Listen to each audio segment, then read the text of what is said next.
Drôme Sport, tous les sports, tous les matins.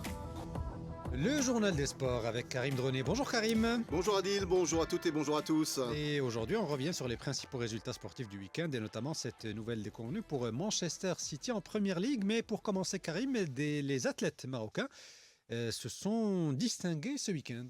Et oui, le Marocain Bilal Maroun a remporté hier le marathon de Murcie en Espagne lors d'une 12e édition, dominé justement par les coureurs marocains, avec aussi la victoire de Moustapha Laziz au semi-marathon et 2 autres places au podium. Dans l'épreuve reine, Bilal Maroun, qui est âgé donc de 33 ans, a imposé son rythme dès les premiers kilomètres et il a franchi la ligne d'arrivée en 2h15 minutes et 34 secondes, devançant le Britannique William Strangeway de près de 3 minutes et l'Érythréen Ibrahim Abdulaziz de plus de 8 minutes. En tennis, le Maroc s'illustre aussi au championnat d'Afrique. La Marocaine Lina Bezza a décroché le titre de championne d'Afrique de tennis des U18 en battant samedi au Caire la Sud-Africaine Gianni Van Zyl en 2 manches 6-2, 6-2. Elle avait rallié la finale en écartant l'Algérienne Maria Badache en 2-7, 6-0, 6-2. De son côté, le tennisman marocain Amin Jamji a remporté le titre chez les hommes en battant le Sud-Africain Conor Douag en 2-7 également, 6-2, 6-4. Et puis en Europe, la crise s'installe chez Manchester City. Malgré une qualification à l'arraché pour les barrages de la Ligue des Champions, les Citizens affichent encore une fois leur malaise en s'inclinant lourdement ce week-end face à Arsenal. Les hommes de Pep Guardiola se sont inclinés 5-1 face aux Gunners lors de la 24e journée de Première Ligue. Au micro de nos confrères d'RFI, on écoute la réaction de l'international français d'Arsenal, le défenseur central William Saliba. C'est clair, on est très content.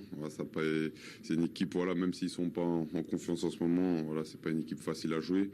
Et on se devait de les battre à la maison et on l'a fait avec la manière, donc c'est top.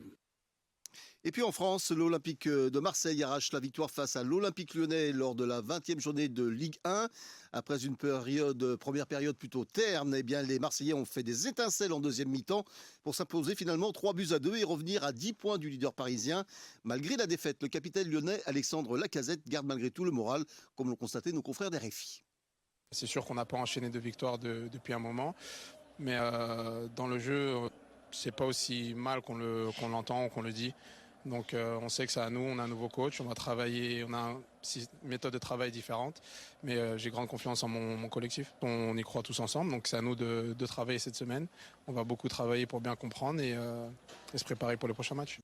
Et pour conclure, un mot sur la NBA avec cette information qui a agité tout le week-end la sphère du basket américain. C'est même un tremblement de terre au sein de la NBA.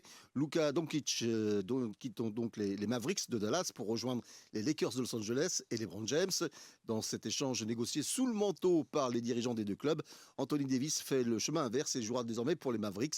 C'est comme si le FC Barcelone échangeait un Lamine Yamal à l'avenir prometteur contre un Modric en fin de carrière. C'est plutôt surprenant. Voilà, c'est tout pour le sport.